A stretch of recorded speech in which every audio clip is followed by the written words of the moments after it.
बिस्मिल्लाहिर्रहमानिर्रहीम।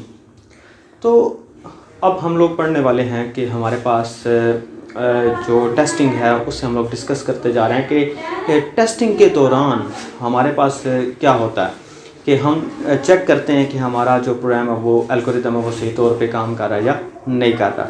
अब हमारे पास एक टेक्निक होती है, वो होती है वेरिफिकेशन और वैलिडेशन। इनके थोड़ा सा हम लोग सीखते हैं कि वेरिफिकेशन क्या होती है और वैलिडेशन क्या होती है। वेरिफिकेशन का मतलब ये होता है कि हम ने जो एल्गोरिदम बनाया है क्या वो उसी मसले को हल करता है जिस मसले को हल करने के लिए हमने एल्गोरिदम बनाना था।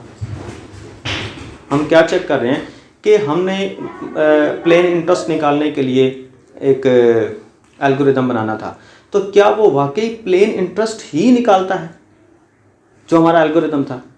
इसका मतलब होता है कि हम वेरिफिकेशन करते हैं क्या वाकई वो उसी मसले को सॉल्व कर रहा है जिस मसले को सॉल्व करने के लिए हमें कहा गया था। और वैलिडेशन का मतलब है कि जो अगर वो प्लेन इंटरेस्ट ही निकालता है, जैसे हमने पिछले एग्जाम्पल में पढ़ा था, तो क्या वाकई वो प्लेन इंटरेस्ट सही निकाल भी रहा है या नहीं निकाल रहा। यानी कि उसकी दुरुस्ती को चेक किया जाता है कि जो हमने सोल्यूशन फाइंड आउट किया है क्या वो सही सोल्यूशन है या नहीं है। यानी हम लोग वेरिफिकेशन से ये चेक करते हैं कि जिस मसले को हल करने के लिए कहा गया था क्या वही मसला हल हुआ है। और वैलिडेशन का मतलब है क्या वो मसला जो हल हो गया था वो हमारा वाकई एक्यूरेट भी है या नहीं है। तो ये दो जो कॉन्सेप्ट हैं इनकी भी एक ख़ास अहमियत है। हम जानते हैं कि वैलिडेशन और वेरिफिकेशन जो हमारे लिए बहुत ज़्यादा इम्पोर्टेंट होती हैं।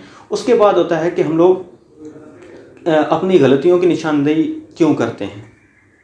जाहिर सी बात है हम हर एक ये चाहता है कि अगर जो काम हमें करने को कहा है उसकी एफिशिएंसी मैक्सिमम हो, तकरीबन 100% हो। कहा तो ये जाता है कि किसी भी चीज़ की एफिशिएंसी 100% नहीं होती, लेकिन फिर भी हमारी ये ख्वाहिश होती है कि हम उसे मैक्सिमम के ऊपर लेके चले जाएं।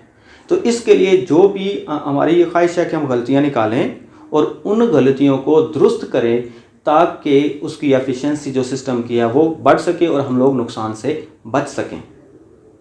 तो क्वालिटी को बढ़ाने के लिए उसके अंदर से जो गलतियां होती हैं उनको निकालना और उनको दुरुस्त करना बहुत ज़रूरी होता है। अच्छा, उसके बाद हमारे पास एक टॉपिक है कि ट्रेस टेबल ये किस लिए इस्तेमाल होता है। ये हकीकत में किसी भी एल्गोरिदम की टेस्टिंग करनी हो तो उसके लिए एक ख़ास तरह का टेबल इस्तेमाल होता है जिसके अंदर जो उसके कॉलम्स होते हैं वो डेटा की टाइप को ज़ाहिर करते हैं और जो रोज़ होती हैं वो डेटा के अंदर जो एंट्रीज़ होती हैं, डेटा जो एंटर होता है उसको ज़ाहिर करते हैं। तो ये एक टेबल सा बना होता है जो कि स्टेप बाय स्टेप चेक करता है किसी भी एल्गोरिदम को। यानी कि फ़र्स्ट स्टेप के अंदर हमने फ़लाँ चीज़ें इनपुट की, डेटा के अंदर फ़लाँ तरह का काम हुआ, फ़लाँ तरह की चेंजिंग्स आई हैं। सेकंड स्टेप के अंदर ये इनपुट्स हुई हैं और सेकंड स्टेप में जो डेटा के अंदर चेंज आया था वो ये हो गया था और हमारे प्रोग्राम की आउटपुट इस तरह से चेंज हो गई थी। थर्ड स्टेप में ऐसा हुआ था, फोर्थ स्टेप के अंदर ये वाले काम हुए थे। ये सारी चीज़ों को क्या किया जाता है, एक टेबल की मदद से मेजर किया जाता है जिससे हमें ईजी हो जाता है कि हमारा जो प्रोग्राम है वो सही तौर पर रिस्पॉन्ड कर रहा है या नहीं कर रहा। अच्छा, कभी हमें एक ऐसा भी होता है, अक्सर ऐसा पॉसिबल है कि हमारे लॉजिक के अंदर ही गलती आ जाती है। तो फिर लॉजिक के अंदर गलती जो होती है वो हमारे लिए काफ़ी ज़्यादा नुकसान का बायस हो जाती है, क्योंकि इस सूरत हाल में किसी ख़ास कंडीशन के ऊपर जाके पॉसिबल है कि हमारा जो प्रोग्राम है वो मिसबिहेव करना शुरू कर दे। तो जो एग्जाम्पल आपकी बुक के अंदर कोट की गई है उस एग्जाम्पल को आप थोड़ा सा पढ़ेंगे तो आपको पता चलेगा कि यहाँ पे एक लॉजिकल मिस्टेक की गई है। यहाँ पे पूरे एल्गोरिदम के अंदर तो गलती नहीं, लेकिन एक फार्मूला के अंदर कुछ गलती अगर आ जाए, एल्गोरिदम के अंदर अगर फार्मूला जो है वो आपने गलत पुट कर दिया तो वहाँ से पॉसिबल है कि कुछ टेस्ट डेटा के लिए हमारे लिए जो रिजल्ट्स हैं वो कुछ अच्छे ना हों। अच्छा, फिर उसके बाद है कि हमारे पास नादुरुस्त डेटा के इस्तेमाल से कौन कौन से फ़ायदे हो सकते हैं। देखिए, अगर तो दुरुस्त डेटा के लिए हमारा काम सही तौर पे चल रहा है तो ना दुरुस्त डेटा के लिए वो काम सही तौर पे नहीं चलना चाहिए। हमारा जो आउटपुट हैं वो सही नहीं होंगी, लेकिन ये सिस्टम को बताना चाहिए हमें कि आपने ये गलती की है और आपका ये प्रोग्राम इस सूरत हाल के अंदर फ़लाँ काम करेगा, यानी वो सही तौर पे काम नहीं करेगा। जैसा मैं अगर पासवर्ड एंटर करता हूँ, अगर तो मैं सही करता हूँ तो हमारा प्रोग्राम जो है वो लॉगिन हो जाना चाहिए, लेकिन अगर मैं गलत एंट्री करता हूँ तो फिर क्या होगा? फिर उसे मुझे बताना चाहिए कि आपने पासवर्ड जो है वो गलत एंटर किया है, आप अपना दुरुस्त पासवर्ड जो है वो एंटर करें। यानी ये सिस्टम की ज़िम्मेदारी के अंदर आता है कि वो हमें गलत डेटा की सूरत में क्या करेगा और दुरुस्त डेटा की सूरत में किस तरह का बिहेव करेगा। मुझे उम्मीद है कि ये कॉन्सेप्ट थे, छोटे छोटे से कॉन्सेप्ट थे जो आपको लाजमी तौर पे समझ आ गए होंगे और इनको आप अच्छी तरह से मज़ीद डिटेल के साथ थोड़ा गौर व फ़िक्र करते हुए सीखने की कोशिश करेंगे, ताकि आप इसके अंदर और मज़ीद एश्योर हो सकें कि आपको सही तौर पे समझ आई है या नहीं आई है।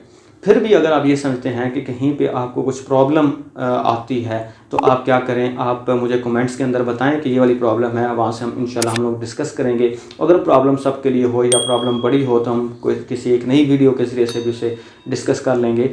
और फिर से आपको ये कहता हूँ कि आप लाजमी तौर पे नॉलेज को शेयर करें। नॉलेज शेयर करने का आपके पास बेहतरीन मौका है। हमारे इस चैनल को सब्सक्राइब करें और फिर क्या करें कि इसे शेयर करें ताकि बाकी लोगों को भी इससे जो है वो नॉलेज गेन करने में मदद हो। पहला चैप्टर हमारा एंड हो गया हुआ है।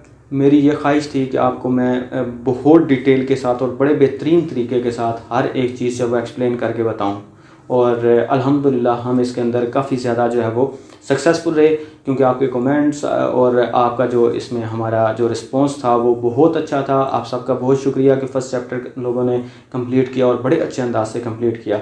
मुझे उम्मीद है कि नेक्स्ट भी आप हमारे साथ जुड़े रहेंगे, आप हमारे साथ रहेंगे, ताकि हम आगे जो नेक्स्ट चैप्टर है इंशाल्लाह नेक्स्ट आगे स्टार्ट करने वाले हैं। और कुछ लोगों को अगर प्रॉब्लम हो एक्सरसाइज के अंदर तो वो भी मेरे साथ डिस्कस कर सकते हैं। इंशाल्लाह उससे भी हम लोग बेहतरीन तरीके से हल कर लेंगे।